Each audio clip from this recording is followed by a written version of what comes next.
My brothers and sisters, the Lord is with you. And also with you. We continue listening to God speak to us from the Gospel and the tradition of Luke.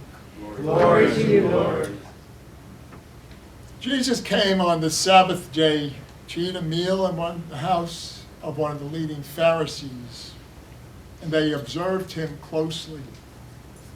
Jesus went on to address a parable to the guests, having noticed how they were trying to get the places of honor at the table. When you are invited by someone to a wedding party, do not sit in the place of honor, in case some greater dignitary has been invited. Then the host might come and say to you, "Make room for this one." And you will have to proceed shamefacedly to the lowest place. What you should do when you have been invited is to go and sit in the lowest place, so that your host may approach and say to you, "My friend, come up higher." This will win you the esteem of the other guests. For they who exalt themselves will be humbled, and they who humble themselves will be exalted. And this is the gospel, the good news of our salvation. Praise to you, Lord Jesus Christ. By the words of the gospel, may our sins be blotted out. Amen. So as always, it is good for us to be here. To be honest with you, to see this many people on Saturday night is quite an event. Too bad it had to be for a certain reason. But we have to keep in our mind and in our prayers anyone else that this thing out there might affect. And it seems like it's going to be quite difficult for a lot of people. Do you ever notice that so much of Jesus' teachings come to us at a meal? Especially in the Gospel of Luke. He centers so much of what Jesus wants to impart to us at a meal. And I'm not just talking about what we call the Last Supper. Right? But we see this today. We saw it last week. And what happens at a meal besides filling yourself up? You get to know a lot about people. You get to know the manner in which people, and when we eat, we sort of let all of our inhibitions, depart. I remember when I first started on this Franciscan journey, as I say, muchos años pasado, many years ago, the dining room, the refectory, as it was called, was so staid. The superior, the novice master, and the assistant novice master sat at the head table, and the rest of us filled in, and we had a certain place to sit. Every meal, a certain place to sit. And then when we would have a feast day meal, what would happen, Father Vinny? All hell would break loose. It was comfortable. It was as when we share in the hall. We let our inhibitions down and we become exactly who we are. And Jesus constantly gets himself into trouble with the authorities. And what he does very simply is he gets them so riled up that there's only one thing they can do, and that's got to get rid of them. I've been doing a lot of reading from different sources lately. And the time that Jesus had to teach was less than 3 years.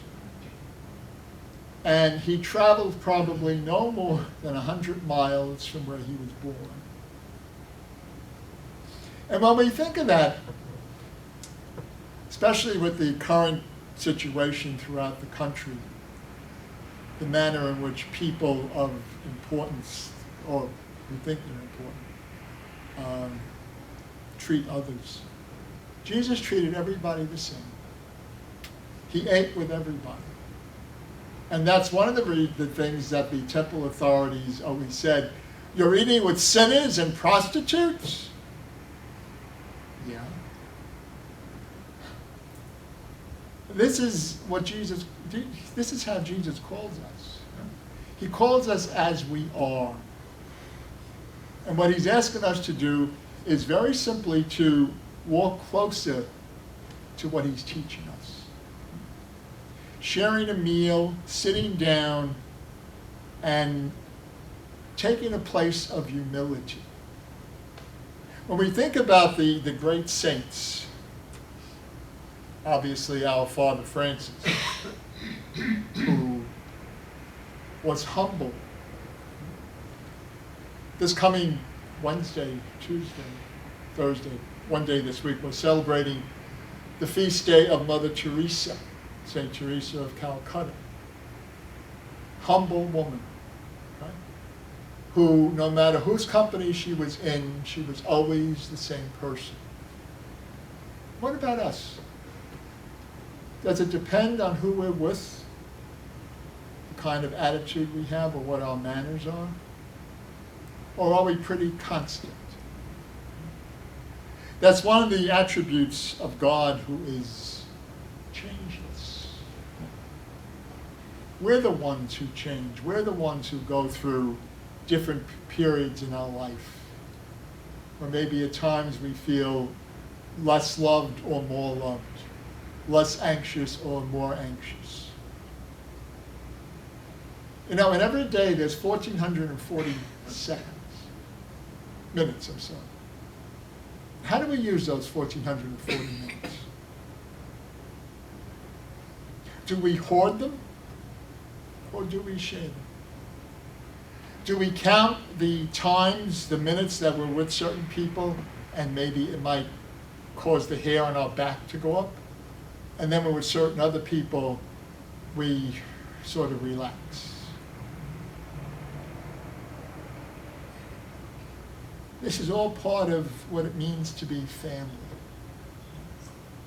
To act with one another because we know and love one another without having to put on any airs. That's what makes us very unique people as a parish family. And that's one of the things that the past couple of weeks I've had in the prayer of the faithful. To show and to welcome the diversity of our parish to people, to let them know exactly what we're all about. We're coming into the time of the year when some of the snowbirds will be coming back. But it's also each one of your responsibilities to broadcast who and what we're all about. In the bulletin, if you like what you see, tell others. If you don't, tell us. And that's the truth. Okay? This is the reason why we're here. To take the ones that nobody else wants. Okay? The tax collectors, the sinners, the prostitutes, the homeless. Okay? And I'm sure that if we continue on this path, that we'll be continue to be blessed. Now, people know who we are. People know that everyone is welcome. But it's your testimony, your words, that make people want to come and be part of who we are. Think about it. Think about those 1,440 minutes in the day. And how can you use them to the benefit of yourself and of your parish family? Pray for me as I pray for you. And may God bless us and keep us. May God's face shine upon us and give us peace, now and always. Amen.